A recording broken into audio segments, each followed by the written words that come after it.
சிவபெருமானின் பிரதான தலமான கைலாயத்தை தரிசனம் செய்யவும் புனித ஏரியான மானசரோவில் நீராடவும் இந்திய தலைநகரிலிருந்து பக்தர்களின் முதல் குழுவினர் புறப்பட்டனர். இந்த முதல் பயணத்தில் 50 பக்தர்கள் பங்கேற்கின்றனர். இவர்கள் சிவனின் திருநாமத்தை பஜனித்தபடி சென்றனர். कैलाश मानसरोवर की यात्रा अपने धर्म ग्रंथों में अपने अनुसार एक सबसे बड़ी यात्रा होती है. जो जीवन मृत्यु का जो चक्र घटनाक्रम होता है उसको यहीं पर खत्म करने का एक बहुत बड़ा एक प्रयास होता है. இந்த முறை யாத்திரைக்கு அதிகமான வசதி செய்து தரப்பட்டிருக்கிறது. யாத்ரீகர்களுக்கு கூடுதலாக உணவு வகைகள், தங்கும் வசதிகளும் இதில் அடங்கும்.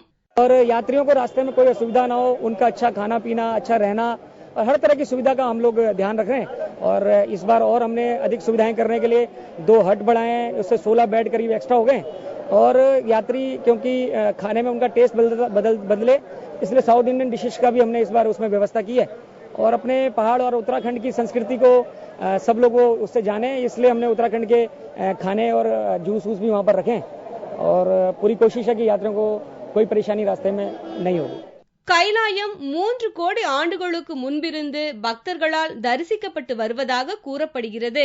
இது இந்துக்களின் புனித தலம். திபெத்தியன் நிலப்பகுதியில் உள்ள நிறம் மாறும் மானசரோவர் ஏரியும் இங்கு பிரசித்தி பெற்றது.